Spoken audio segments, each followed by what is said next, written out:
Welcome to today's episode of Owning Your Menopause. I am really excited for this conversation. I know I say that every week, but this is a special one that could go wrong, but hopefully it goes very right. So my two guests today are two very, very important people in my life. One whom has, I like to say, guided me and made me the woman I am today. Sometimes that's slightly questionable, but she's wonderful and I love her and I'm glad that she's agreed to do this.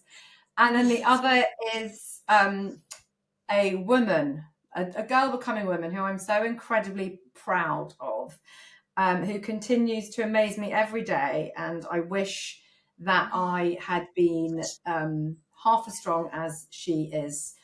It gives me great pleasure to welcome to today's podcast my mother, Anna, and my daughter, Sophie. Welcome, girls. How are we? Good. Good. Okay. Are you nervous? Yeah. No. Okay. Sophie, I'm going to start with you. Can you describe what being a woman, or almost a woman, I suppose, means to you at this stage of life? Being powerful and strong is what a woman means to me. Basically just not letting anything get in your way. Okay, I love that. Strength. Mama? So at my age, I've got to the stage where I just don't care too much about anything. I've done it, I've been there, and I'm now doing things that I wish I'd done before.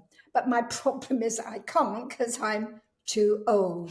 So I always think back and think, I wish I'd done that now instead of thinking I have time and time ahead of me, because I certainly don't. I think that's and I'm proud of my daughter and my granddaughter. I love that. I think that's a really important conversation to have. And a lot of the women that I work with and I coach generally tend to say that kind of from that midlife age, they give less fucks, excuse my French, Sophie. But I feel like actually Sophie's generation now, we are raising, I hope, really strong, independent women. And I, as I say, I'm always so in awe of your strength when you face situations that perhaps I faced at your age, but I never had the confidence to really back myself or stand up for myself. So always do that, my love, and always remember that I've got your back when you do decide to do that. What's the one thing, Sophie, that you've learned, I guess, from the generation above, from us, from me, and then perhaps below, because obviously I know that at school you've got like younger people, about health or self-care, and like obviously specific to do with like women's health. What do you think the one thing you've learned? Let's go from maybe me, because well, I've learned a lot from you, especially to do with like my health, in the way I'm like changing as a woman, and exercise. But from the generation below, I would say I'm the one giving them feedback on like how to grow and become a woman, but that's stuff passed down from you, so I wouldn't give them my own interpretation of how to be healthy, but some of the stuff I've learned from you can go back down to them because they might not have a strong relationship with someone to tell them what to do, so it's quite a good channel flow. And do you feel that the advice that you get, whether that's from me, whether that's from your grandma, whether that's from your aunt, whether it's from the elders around you, do you feel like that is it helpful, or does it make you feel fearful at any point? No, I wouldn't say fearful. I mean, some of the stuff that I'm learning sometimes confuses me, but I would say it just makes me more intelligent in that sort of area. But I wouldn't say it's too confusing to get to grips to. Okay.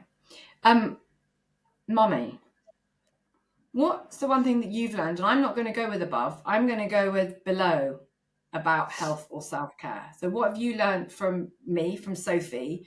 Because I think your generation of women obviously are coming at this kind of, postmenopausal stage, the conversations around exercise, the conversations around nutrition, very, very different to where they were when you grew up. So I guess what's the one thing you've learned from the generation below about health or self-care?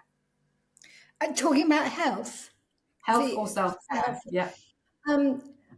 You see, way back, so in the 60s, gyms were just coming in, and it was becoming quite obvious that you had a gym, you'd go to the gym. And in the 70s, I was going to the gym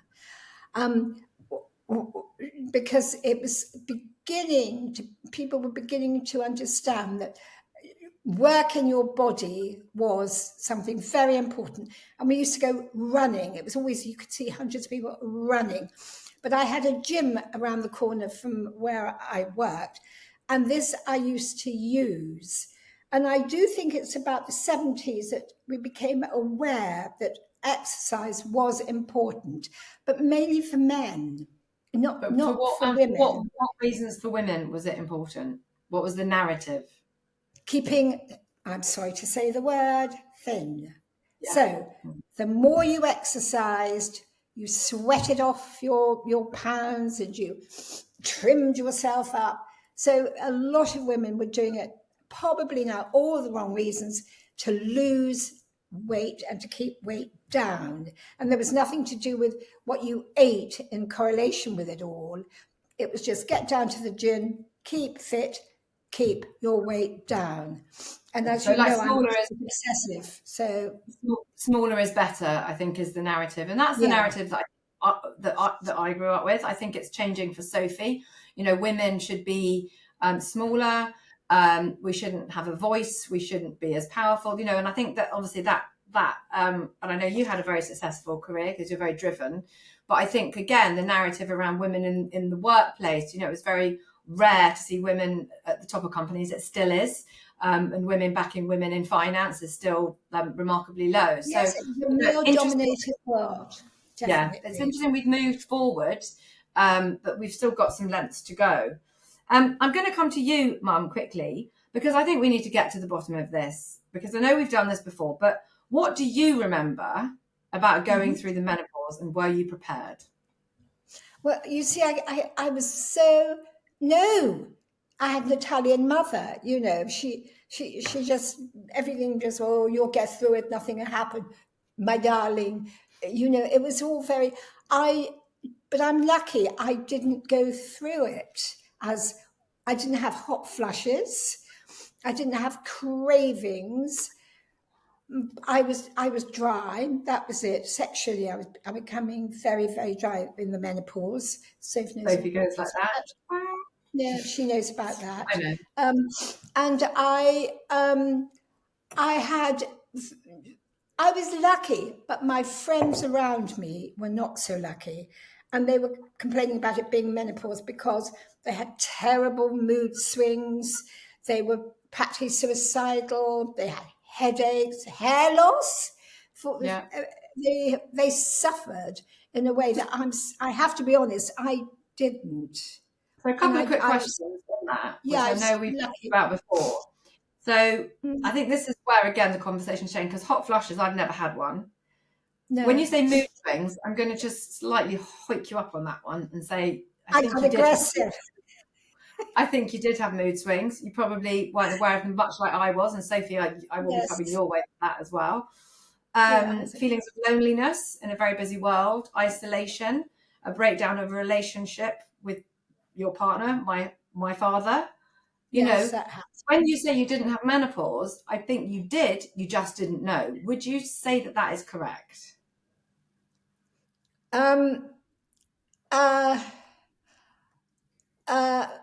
Yes, you're right in saying that I didn't attribute these mood swings to menopause.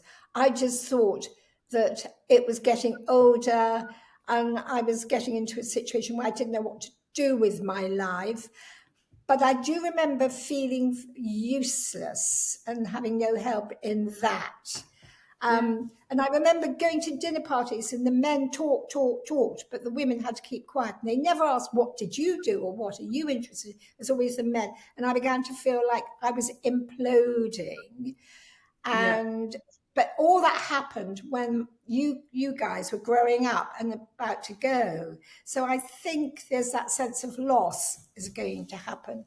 And then what is there left for women after you guys have left home and you have no experience on doing work? What is left for us? I was lucky. I think you see. I think that is a symptom of menopause. And I will just ask this question because again, I think it's important because in that case, if you didn't have perimenopause, why did you take HRT? Again, because I'm vain, and I am vain, and I thought, my God, I was going to have shiny hair, and my skin was going to still be beautiful. I did it all for vanity. I did it because I thought it was the panacea for staying young and beautiful. That was. And when you were prescribed your HRT, what did you say your symptoms were? Did they say it was for menopause? What did they say? Why did they give it to you? Oh, no. I just went in and I said, I think I'm going through menopause because my bleeding's beginning to get very, very erratic. Would you like to go on HRT? Yes. Okay. So I think we've established that you had vaginal dryness, you had dry skin, you had mood swings, your bleeding and your irregularity changed. Yeah. You felt lost. You went through perimenopause. You didn't know it. I've just diagnosed that you went through it. I didn't know it. And you didn't know it. And that's the sad thing. You said I got more aggressive than I... And you said, I remember you saying, anger management, Mummy, what's going on here? Yeah. You see, it's interesting. It's interesting. We've diagnosed you 30 years post-menopause, but that's okay. We can know that you know, women are now hopefully getting the help that they need. And if anyone is listening to this and they haven't perhaps had this conversation with their mum, I really urge you to do so, because actually I think in having these conversations, it allows the parent to be more forgiving of themselves at that particular time too. Because as a child now, I can understand why, you know, we have those confrontations sometimes. Sophie, I'm going to come to you. What do you already know or think you know about perimenopause? Let's do that. What's perimenopause? What's perimenopause? It's the stage in life where you're about to go through menopause, which is when you stop your period. And I think I know some of the symptoms because you've mentioned some of them. Yeah. But isn't it like a lack of estrogen and progesterone? Like you can't produce eggs anymore. But yeah, I mean, all I really know is the symptoms of it and what to look out for. How long does perimenopause last? What? How long does perimenopause last? Oh, hang on. It's a long time. Can be. Isn't it like 10 years? Yeah, can be 10 years. Yeah. What's the average age of menopause? 50, 40, 47, 50? 51, you're right. And actually, what is menopause? Oh, I don't know how to define it. Go on, try. I don't know. It's like, I don't know, the stage of life. No, like literally there is a way. Menopause is one day. So if I said to you menopause is one day, what would that one day be? You stop producing eggs. Yeah, but I don't think it is that because that's over a period of time. No, she's menopause is one day. It's the day after you haven't had a period for a year. Okay. I didn't know that. I did know that, but I just forgot. There you go. So perimenopause is that 10 years fluctuation of your hormones. Menopause is that one day, and then immediately you are post-menopausal. So when we talk about menopause symptoms, again, it's a kind of like weird conversation because it's just that one day. So I will literally, one day, I'll have one day of menopause and then I'm going to be post-menopausal. And then you will spend approximately 30 years of your life post-menopausal, right? And this is the piece that I find so interesting is that you, Soph, are you're premenopausal, so you've got your periods, they're regular. You're going to be there for about 30 years, potentially. Then you're going to be perimenopausal for 10, and then you're going to be postmenopausal. You've got 30 10 years of peri and then 30 years postmenopausally. So it's really important that those stages that we kind of, take that on board and work out where we go. So have you learned anything from watching me or Nonna that's shaped your view of women's health? Like what? Yeah. What have you done? Well, obviously, a big factor that comes into our generation is social media and the way women view themselves, or like the perfect body. But I would say like some of the stuff you've fed into my head is more like just to like love yourself for who you are. And I feel like in today it's getting a lot better. Like I'm now on social media and there's so many people being like, embrace your body, like love the shape and the size of your body. Like it's not what it used to be. Like in the COVID times, it was terrible. And I remember seeing lots of stuff that I shouldn't have seen to do with bodies. But I don't know, I feel like the world is becoming more mature in that department and now realizing like you need to be comfortable in who you are. Well, do you think that's because you're watching those accounts, so that's what you're being fed? Because obviously we know that if you're watching the wrong accounts, you're fed the wrong stuff. So that's what you're watching. Well, I mean, I guess there is still some stuff out there, but I mean, the majority of people that I know from school and other schools, they kind of have the same feed. Like, I do think it has improved in the like large percentage, but yeah, I do still get some videos that say that kind of thing, but it doesn't affect me. And I think that comes with growing up. Like it doesn't affect me as much as it would have when I was younger. Do you ever feel pressure about how your body should look or change as you get older? No. Nonna, looking back, is there anything you would have done differently for your health in midlife? Well, because this, Kate, I always and still am obsessed with weight. I can't help it. My mother used to say I was fat all the time.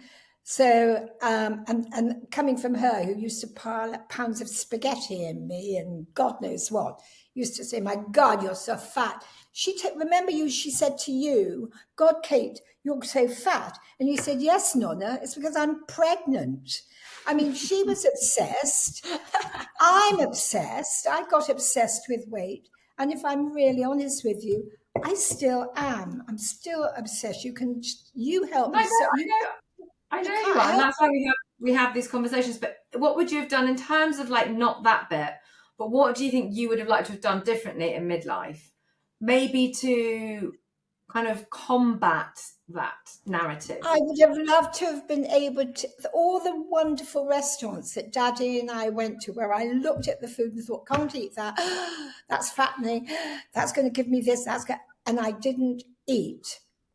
What about the way you exercised? What about the way you exercised? No, I didn't exercise. I did. Oh yes, I went to the gym. It wasn't. So what would you do? But what I'm asking you to do differently. What would you do differently? Not what did you do? If I'd have gone, well, I used to go to the gym, but I used to run just to leave. I would have done weights. Yay! There we go. That's the answer. Weights.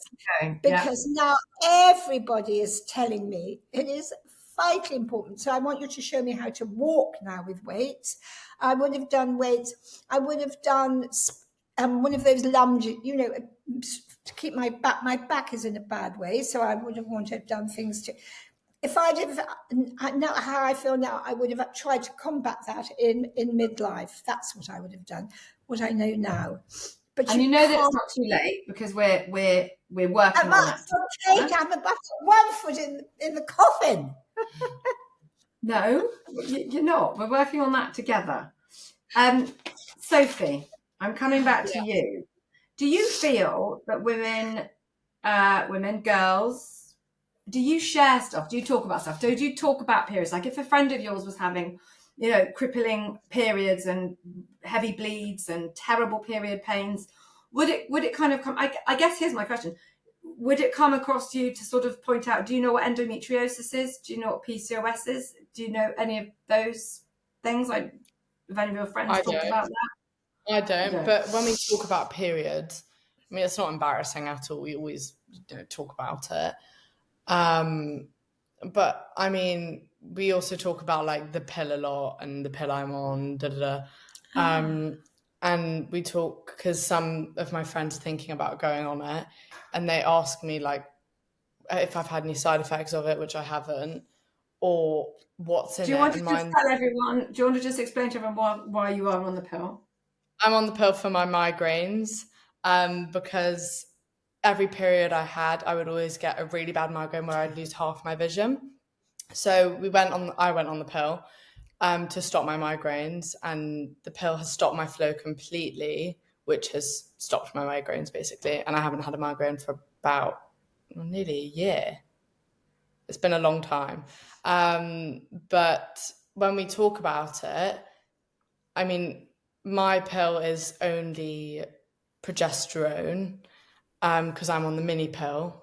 Because with migraines, if I get an overload of estrogen, there's a chance of me having a stroke.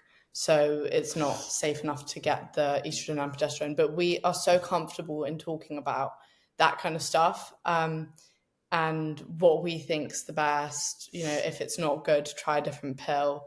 But with periods, again, it's not embarrassing to share a funny period story. I always tell people my story of the first day I got my period. I mean, it was hilarious. I'll tell you later. But it was absolutely hilarious, and I will never forget that day. Because Neither will I. He forgot what a period was. I had no idea. Ran down to Mum. I was like, Mummy, I'm bleeding.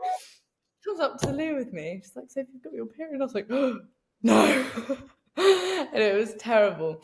But I mean, it's just so funny looking back. And I would say it's very comfortable, and we do talk a lot about it.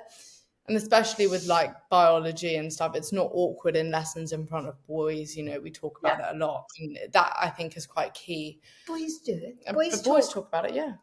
We have to talk about it because it's that's something different from me telling you. Yeah. But I mean, it's the same. We talk about testosterone and literally everything. But one thing we don't talk about at school, which I think really, I mean, it's lightly touched upon, is menopause. We don't talk about menopause enough, and I feel like it should be part of the syllabus to learn about, because now it's become such a huge thing, and it's so important to know about. And the fact that we don't know about like much of it in school, and some people probably don't even know what menopause is, even the boys, it would be such a good thing to talk about. And I feel like that really needs to be put into school. Because, do you know what? So it is meant to be on the curriculum. I'm surprised that you haven't learned about it. There's a letter for me to write. It's been touched upon, but it's not been talked about enough. Like, we don't go into the stuff with HRT. We don't go into all the side effects of menopause, like what happens. But I mean, we talk about periods and like the menstrual cycle, but I've never touched base or seen a question to do with menopause in an exam paper. Yeah, that's interesting. That's definitely something that that we need to make sure that kind of comes up. I know lovely Diane Danzebrink, Menopause Matters, she campaigned for that, and obviously Menopause Monday have been campaigning for that. So it's interesting that it's not there. What role do you think that, I guess, community and connection, I think you've touched on it, but maybe Mum, more for you maybe, play in how women navigate midlife changes? Because like you're saying, did you share your midlife stories with your friends or not? Because like now when we go out, me and my girls, we're moaning about husbands, we're talking about menopause, we're talking about empty nest syndrome, worrying about kids. We really share our stories with each other. Did you do that, or was that not something? I think I told you, because we were told you bite it. You're having menopause. All women go through it. That's it. And nobody. I can't remember discussing it with. We discussed husbands. We discussed wallpaper, painting, children, we discussed everything. But menopause was so far from our minds because it was just drummed into us. Women, we got married, we had children, you go off sex, and that's it. bang. We didn't know about menopause. It wasn't because it was a dirty thing to talk about. It wasn't just important. Well, we didn't think it important at the time. And then slowly and slowly, the real effects of menopause crept in. And in retrospect, I wish we had, because I think it would have helped a lot of my friends. Did you ever? I mean, we didn't have apps or phones. Did you ever have a diary where you wrote down, period dates, or you kept track of your signs? No, because I never knew when it was coming. Don't forget, I was on every 32. No, I didn't write down. I just had a very bad backache. My bosoms became huge, which were wonderful, and because I loved having my bosoms big, because they're so flat. And then suddenly I'd have a period. So it was so. But and now, Sophie, you track, don't you? What do you use to track your periods? I do. I have an app. It's really good. Yeah. But the thing is, I use Flow. Yeah. But it's really good. But I've got a very regular period, so it's very accurate. Although you don't have periods now, you're on the pill. But do you still keep it now? Track? I don't keep track of it, sadly. Do you find that even being on the pill, though, you have, because I'm obviously on the Mirena coil, so similar to you, which is obviously the progesterone part of my HRT, I still know perhaps when I might have had a period, because I still get the moods and the fluctuations. Do you not still track maybe if your skin changes or if you're a bit more moody? I'm not saying that you're ever moody. God, I do have the settings on my app where it says log your symptoms. I haven't done it in a while because I haven't really noticed. I mean, apart from my skin, I haven't really noticed anything that bad. Since I've been on the pill, I haven't had backache. My boobs haven't hurt. You've had mood swings, haven't you? Thanks, Mum. Yeah. Was that the exam stress, not mood swings? Probably the stress, I would say. Yeah, okay. I don't really think it's my period, but you had to O levels. You've just finished GCSE. Yeah. But I mean, I still track it sometimes when I've had symptoms of bad skin and stuff like that. We should still try to track it. I know you've answered this, Mum, but I'm going to ask you, and then I'm going to ask Soph. Who did you talk to when you were growing up about, things, I guess, that didn't fit right? Let's say you had, let's go there, an itchy vulva or something like that. Who would you have gone to, and perhaps you'd then maybe had a crush or something like that? I never, ever, ever talked to. I could not talk to your nonna. You know what she was like. She was just very dismissive. I don't know. I don't even know if she was aware she had children, really. So I didn't. I just saw it through myself. Honestly, I didn't even go to. I did see it through myself, and that is the truth of the matter. And that and when I see the relationship between you guys, it just fills my heart with such joy that you guys have got this incredible, where you can talk about sex, you can talk about anything. Sophie rings you up out of the blue to tell you why she's sad. You used to do that, Kate, to me. I was going to say, so even though you didn't have that experience, yeah, but I don't know where it comes from, but it came, and I'm so grateful that I had that, and you guys have got that. Yeah. And so and Sophie and I have it. I love it. Yeah. I think it's really important, and I urge any mum that's listening. I mean, maybe Sophie, that's a question for you. What if somebody is listening, like a mum my age, and she doesn't feel like she has that connection with her daughter? Like, how could she open up that conversation without annoying a teenager that perhaps doesn't want to be badgered, but the mum wants to be able to support? What would be your advice, maybe, for that? Well, I mean, I would probably say, hard one for a mum, slowly talking about your experiences, because hearing your experiences of everything and how, like, I don't know, just hearing how your life went and how you did everything is so important, because then it gives me an outlook on how to do certain things, or like how to think of something. Like with situations that I've been upset with, you know, you can clearly tell I'm in a bad mood, just saying like, are you okay, do you want to talk about it?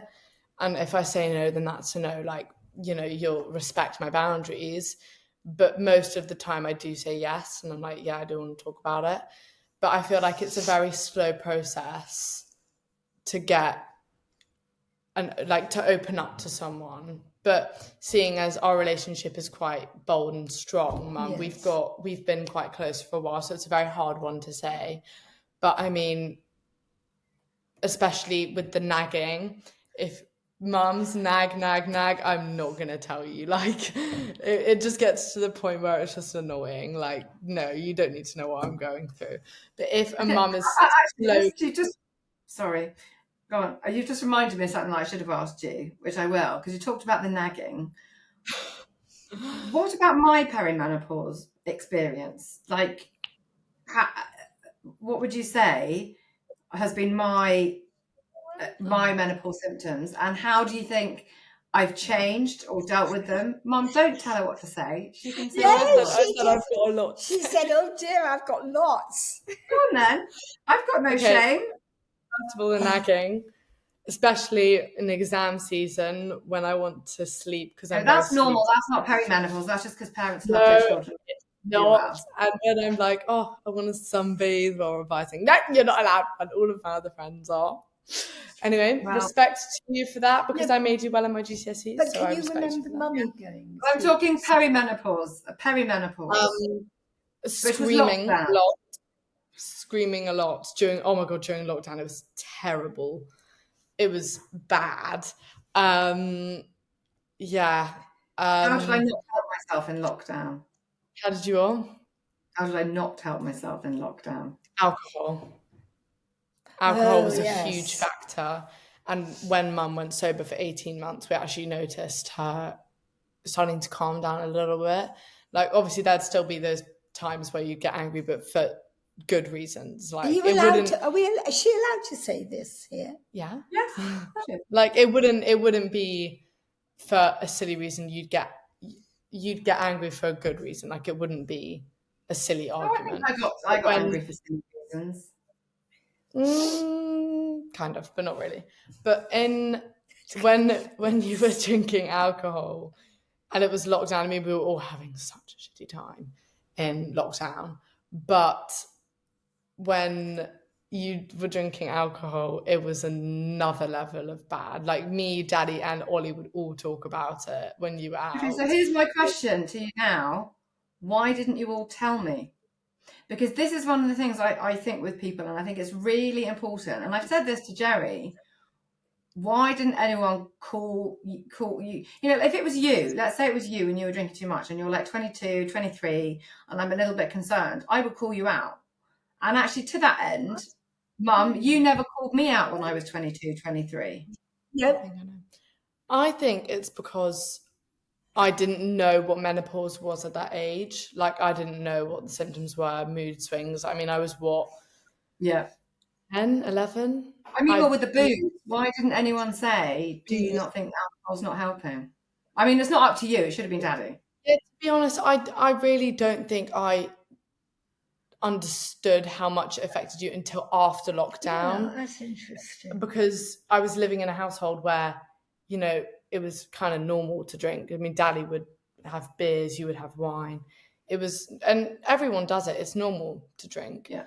But I don't think I saw... But not the extent. Yeah, I don't think I saw the excessive amounts. Yeah. Of how and much. And also, let's not forget, you know, I was in and out because obviously Baba wasn't well, so there was that added stress as well in lockdown for all of us too. Yeah, I mean, yeah, I think the reason I didn't tell you was because maybe I just didn't really understand. Like, that's what was going on. And I just want you to know, I'm not questioning you. Like, why didn't you tell me? Like, you are guilty.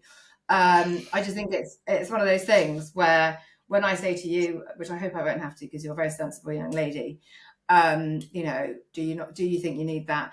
And, you know, although I've come back to drinking again, which I'm very honest about, I definitely feel that I have a grasp on it unlike I ever had, and that is obviously my choice. So I know that doesn't sit comfortably with some people that might be listening, but I've been able to come back to it without having to binge on it, is what. Okay, your problem with drink, if you don't mind me saying so, was you were so funny on it. I'm so sorry, but your friends. I'm funny anyway, Mum. I know, on drink, us falling into bushes and you were so funny, and I perhaps think a lot of the times people said, "Have another one, Kate," because you would do things that, out of the realm. It was hilarious. I wonder where I got that. I wonder where I got that from. Me. Yes, I won't be turning out the same. You also gave up alcohol, didn't you? Really? Was that before or after you chased Dad around the kitchen with a knife? For what? No, it's after I went. Before or after you chased Dad around the kitchen with a knife? That was after I went up the pole. Yes, we don't with a talk about mini that one. skirt We on. don't talk about that one. That's fine. Okay. What happens if you put two ADHD people on a podcast, a mother and a daughter? I want to thank you both. I'm going to finish, you know, with a final question, because I think, you know, this is an important one. So for you, what do you hope future generations of girls or women will experience differently when it comes to menopause and health? You can answer that first. I think knowing what menopause is a huge factor, because I mean, talking to some of the girls in my year, some of them don't even know what menopause is.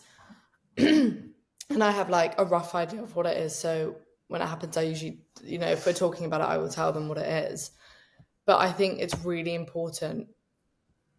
I mean, even again, back to the school thing, schools should be making children aware of what happens in life, because I mean, school always talks about future and what's going to happen, like what are you going to do in your future, but they don't actually talk about like health and what menopause is, which I think is really bad. But I think it's just really important for younger. And so to that end, quickly, because that is important, I think what you say there. You said health. Okay, so if we have that overriding umbrella of health, you know, and I'm not saying you have a terrible diet. I know we can improve on it. But when I say gut health to you, I get, you know, here she goes again. Yeah. You know, lift weights, diet, exercise, health. I know you've done sports science, so you probably have more of a understanding than your contemporaries. But are there any health classes? Are you taught how to eat? Are you told about gut bacteria? Are you told that sugar will kill you? It will cause diabetes, no. So I think those are. I think that health should be on the curriculum. It should be health in schools is more smoking, alcohol related kind of stuff. It's not. I mean, in sports science, health is a lot more. In biology, it's more smoking and alcohol. But in sports science, we talk about what a balanced diet is, what the sort of food groups do for you. But if you haven't done sports science, you're not going to have that knowledge, are you? Say again? If you haven't done sports science, you won't have that knowledge. No, which I think is why people should involve it in biology more than sports science, is because everyone takes biology. We do it for multiple years. I've done it for, I think, 13 years now. You never have to do it again.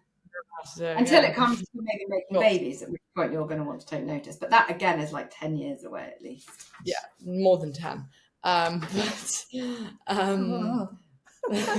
be alive. And Mum, my last question for you, and then I know you girls want to get out and go shopping.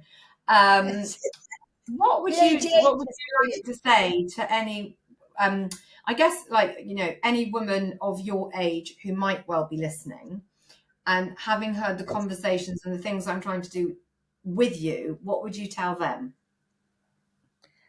I wish I'd been with you if you know what I mean, at the time I was like your age and I had somebody like you, but and I know I say this to you and you go, for God's sake, I am too old. I am so grateful that I've reached this age and I am healthy and I can walk for 10 kilometers and I can do this and I can do that. But I wish I had done more.